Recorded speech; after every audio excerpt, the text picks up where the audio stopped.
Singh medical science centre से एक बहुत इंपॉर्टेंट प्रैक्टिकल क्लिनिकल है ये सीमेन एनालिसिस, इसके बारे में बता रहे हैं। सबसे पहले चलते हैं कि सीमेन क्या है। सीमेन एक फ्लूइड है जो कि मेल के जेनाइटल ट्रैक्ट से निकलता है। कब निकलता है? ड्यूरिंग सेक्सुअल इमोशन या इजाकुलेशन के समय। जैसा इसको मालूम हुआ स्ट्रक्चर के बारे में कि यह एक यूरिन ब्लैडर है। यहाँ यूरेटर होता है जहाँ से यूरिन इकट्ठा होता है। यहाँ पे यह यूरेथ्रा है। यूरेथ्रा के लोअर पार्ट में दोनों तरफ से इजाकुलेटरी डक्ट आकर ओपन होता है। यहाँ पर होता है सेमिनल वेसिकल और ये भास डिफरेंस है जो कि ये दोनों तरफ से भास डिफरेंस ये टेस्टिस से आकर के जुड़ा रहता है, राइट और लेफ्ट। ये टेस्टिस का काम होता है स्पर्मेटोजोआ को बनाना और ये स्पर्मेटोजोआ आकर के यहाँ पर एम्पुला में इकट्ठा रहता है दोनों तरफ से। यहाँ पर एक ग्लैंड होता है जिसको बोलते हैं प्रोस्टेट ग्लैंड और ये आगे चल कर के यहाँ पर बनता है एक one pair bulbo urethral gland. जब भी इमोशन स्टार्ट होती है तो यहाँ से सिक्रीशन स्टार्ट होता है और यह सिक्रीशन यहाँ से और यहाँ पर दोनों तरफ से सेमिनल वेसिकल का फ्लूइड और स्पर्मेटोजोआ प्लस प्रोस्टेटिक फ्लूइड तीनों मिल करके यहाँ पर इकट्ठा होता है दोनों तरफ से यहाँ पर बनते जाता है। डोपामिन बढ़ते जाता है, ऑक्सीटोसिन बढ़ते जाता है, सीमेन का अमाउंट बढ़ते जाता है। एक समय ऐसा होता है नॉरएपिनेफ्रिन निकलता है और यहाँ से दोनों तरफ से सीमेन यहाँ से ऐसा होते हुए और बाहर की तरफ इजेक्ट हो जाती है। जिस समय सीमेन निकलता है उससे पहले बल्ब यूरेथ्रोसिपेशन होता है। तो इस तरह से जो होता है ये सीमेन कहलाता है। ये तो सीमेन में क्या होता है? टोटल 4 पार्ट मिलेंगे। क्या क्या मिलेंगे? सेमिनल वेसिकल का फ्लूइड, सेमिनल वेसिकल का फ्लूइड, सेमिनल वेसिकल फ्लूइड कितना होगा? ये लगभग 70% मिलेंगे। प्रोस्टेट फ्लूइड, प्रोस्टेटिक फ्लूइड कितना मिलेगा इसमें? 10%। स्पर्मेटोजोआ ये कितना मिलेगा? लगभग 10%। और बाकी मिलेंगे बल्बो यूरेथ्रल फ्लूइड, ये मिलेगा 5% ये लिटर मिलता है। प्रोस्टेट फ्लूइड कभी कभी 10 से 15% मिल सकता है, 10 से 15%। तो इस तरह से क्या होता है कि एक सीमेन का एक आपको एक कंपोजिशन मिलेंगे जिसमें स्पर्मेटोजोआ लगभग 10% रहता है इसमें। अब हम लोग जब इसका एनालिसिस करने की जब बात आती है कि कैसे एनालिसिस किया जाता है एक मेल के लिए, तो मेल को सबसे पहले एडवाइस ये दिया जाता है कि 3 दिन से लेकर 5 दिन तक एब्सटिनेंस होना है, यानी कि किसी भी तरह का इजाकुलेशन नहीं होना होगा।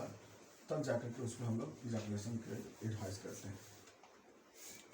पेशेंट को हम लोग लिख देते हैं सीमेन एनालिसिस, और जब लिख देते हैं तो पेशेंट को हम लोग बोल देते हैं कि 3 से 5 दिन तक कोई इजाकुलेशन नहीं होना चाहिए। अब क्या होता है कि जब वह पेशेंट को लैब से वाइट कंटेनर वार्ड स्टेलाइज डब्बा दे देते हैं और बोलते हैं कि इसमें सीमेन को इजाकुलेट कर करके लेके आने के लिए, लेकिन वो भी विदिन 5 मिनट के अंदर लेबोरेटरी में आ जाना चाहिए। तो या तो लेबोरेटरी सटे हुए कहीं प्लेस होना चाहिए या हॉस्पिटल में कोई प्लेस होना चाहिए। अगर घर है बगल में तो 5 मिनट के अंदर लैब में आ जाना चाहिए, क्योंकि इसकी जांच इजाकुलेशन होते ही स्टार्ट हो जाती है। उसमें कौन सी जांच? Liquefaction time. चलिए, तो हम लोग जब डाटा देखेंगे तो डाटा में आपको लिखा रहेगा सबसे ऊपर में एब्सटिनेंट या time of abstinence, time of abstinence. इसमें रहेगा लिखा हुआ कितना? 3 डेज, 5 दिन रहेगा तो 5 दिन। दूसरा रहेगा लिखा हुआ time of ejaculation, time of ejaculation, यानी ज़्यादा रहता है लिखा हुआ मॉर्निंग, या उसका टाइम रहेगा लिखा हुआ जैसे 8:15 ऐसा रहेगा। जो भी रहेगा उस पर अपना टाइम आपका लिखा रहेगा, मेंशन क्या रहेगा। उसके बाद रहेगा लिखा हुआ इजाकुलेशन प्लेस, इजाकुलेशन प्लेस कहाँ पे है? तो यहाँ पर लिखा रहेगा लेबोरेटरी या फिर लिखा रहेगा हॉस्पिटल या लिखा रहेगा होम, जैसा भी हो उस तरह से आपको लिखा रहेगा आपको। उसके बाद तब आता है नीचे में एनालिसिस का। अब डाटा मिलेगा। अब डाटा में क्या मिलेगा? पहला मिलेगा फिजिकल एग्जामिनेशन, फिजिकल एग्जामिनेशन। इसमें आपको सबसे पहले लिखा रहेगा वॉल्यूम। वॉल्यूम कितना रहता है? ये नॉर्मल कितना रहना चाहिए? 2 से 3 ml। वॉल्यूम अगर घट गया सपोज दैट तो क्या बोलेंगे उसको? एस्पर्मिया बोलते हैं, एस्पर्मिया, एसेमनिया, एस्पर्मिया मतलब क्या? वॉल्यूम है ही नहीं, वॉल्यूम क्यों नहीं घटा? या तो हो सकता है कि रेट्रो इजैकुलेशन हो चुका होगा, मे भी हो सकता है कि बैक इजैकुलेशन भी हो सकता है बहुत पेशेंट में, या फिर ऐसा प्लेस नहीं था जहाँ पर कि वह इजैकुलेट हो सके। तो इस तरह से क्या होता है कि वॉल्यूम का आपको मिल सकता है रिपोर्ट में। दूसरा आपको यहाँ पर देखा गया कलर। कलर कलर कैसा होना चाहिए? नॉर्मल में ग्रे कलर होना चाहिए। ग्रे, अगर मान लीजिए कलर इसका अगर बाय द वे सपोज अब नॉर्मल मिलेगा कैसे? येलो, येलो कब मिलेगा? जॉन्डिस के केस में। रेड, रेड कब मिलेगा? हेमरेज के केस में। ब्लैक, ब्लैक कब मिलेगा? ब्लैक वाटर फीवर के केस में या काला जार के केस में। तो इस तरह से क्या होता है ना, कलर का भी एक इंपॉर्टेंस लिया गया है। एक होता है लिक्विफिकेशन टाइम। लिक्विफिकेशन टाइम ये होना चाहिए कितना? 10 से 30 मिनट। ये क्या है? इसको देख लेते हैं बड़ी गौर से थोड़ा सा। लिक्विफिकेशन टाइम किसको बोलते हैं? देखिए, जैसे हम जानते हैं लिक्विफिकेशन टाइम का इम्पोर्टेंस क्या है कि जैसे वेजाइनल कैनाल का ट्रैक्ट है जो 45 डिग्री हॉरिजॉन्टल होता है ये, और यहाँ पर फिर ये यूट्रस का ये पोजीशन हो गई। फिर यहाँ पर जो ऑस होता है, यहाँ पर जो ऑस है यहाँ पर याद रखिएगा। तो नॉर्मल में पेशेंट जैसे स्लीपिंग पोजीशन में, सुपाइन पोजीशन में है, और 45 डिग्री जो होता है वो हॉरिजॉन्टल से ऊपर रहता है ये। तो अगर मान लीजिए सीमेन यहाँ इजैकुलेट हुई है सपोज है, तो अगर 10 मिनट से पहले अगर बाई दी ये लिक्विफाई हो जाता है, सर्विस के ओपन होने से पहले, ये क्या हो जाएगा? डिस्चार्ज होकर बाहर आ जाएगी, क्योंकि सर्विस ओपन होता है इजैकुलेशन के 10 मिनट बाद होती है। तो अगर बाई दी अच्छा दूसरी चीज़ है, तो 10 मिनट के पहले अगर बाई दी लिक्विफाई हो जाता है, तब भी ये क्या हो जाएगा? फर्टाइल नहीं हो पाएगी फीमेल, और उसका जो सीमेन है वो बेकार हो जाएगा। दूसरा, अगर 30 मिनट के बाद अगर होगी बाई दी उसके बाद क्या होगी? ऑस जो होता है ये ओपन ही नहीं होगा, और ओपन ऑस क्लोज हो चुकी है, और क्लोज होने के बाद जब ये लिक्विफाई होगा तब क्या होगा? कोई फायदा होगा नहीं तब उसके बाद ये डिस्चार्ज होकर बाहर चला जाएगा। तो ये ऑस को खुलने का समय क्या होता है? 10 मिनट से लेकर 30 मिनट के बीच, उसी समय इसको लिक्विफाई होना पड़ेगा, तब जाकर के स्पर्मेटोजोआ क्या होगी? वो यूट्रस में जाएगा, फिर फेलोपियन ट्यूब में जाएगा। वो याद रखिएगा, ये थ्योरी है, याद रखिएगा। तो थ्योरी कहती है क्या कि लिक्विफिकेशन टाइम ऐसा होना चाहिए जितने समय में जो वह फेलोपियन ट्यूब तक आसानी से जा सके। तो बहुत सारे ऐसे भी ये है लिक्विफिकेशन टाइम घटने का और बढ़ने का ड्यूरेशन की दिक्कत क्या होती है? घट जाता है, घटता है क्या? फाइब्रोलाइसिन एंजाइम नहीं रहेगा, क्यों? प्रोस्टेटिक गड़बड़ी होने की वजह से, ठीक है। बढ़ जाएगा, कब हो सकता है? मे भी कि पेशेंट को लीवर डिजॉर्डर का प्रॉब्लम हो। तो इस तरह से लिक्विफिकेशन टाइम का भी प्रॉब्लम बहुत सारे मरीज को होता है। हम लोग देखें कि 4-4, 5-5 घंटा लिक्विफिकेशन टाइम हो जाता है, उससे फर्टाइल नहीं होगा। स्पर्म है लेकिन लिक्विफिकेशन टाइम नहीं है, क्यों? क्योंकि होता क्या है कि जब भी स्पर्म सीमेन जब बाहर आता है तो आते ही वो क्या होता है? क्लॉट कर जाता है, और क्लॉट जब होता है तो उसमें फाइब्रिन बन जाता है, उस समय स्पर्मेटोजोआ कैप्चर हो जाता है। तो बोले ना आपको कि इसको लिक्विफाई होना जरूरी है, जब तक लिक्विफाई नहीं होगा तब तक स्पर्मेटोजोआ यहाँ से बाहर नहीं निकलेगा। और वो कितना देर में? 10 मिनट से लेकर के 30 मिनट के बीच में, और उतना ही देर में सर्विस का ऑस भी खुलता है, याद रखिएगा। उतना ही देर में नहीं जा सकता है फीमेल के फेलोपियन ट्यूब में।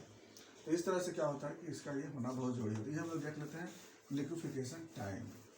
अब बात आते हैं हम लोग केमिकल एग्जामिनेशन। केमिकल एग्जामिनेशन में क्या देखते हैं उसको थोड़ा देख लें हम लोग। केमिकल एग्जामिनेशन सबसे पहले देखते हैं पीएच। पीएच में जानते हैं कि ये कैसा होना चाहिए? अल्कलाइन होना चाहिए। अल्कलाइन में 7.8 के लगभग होना चाहिए, इसका बेसिक बोलते हैं इसको।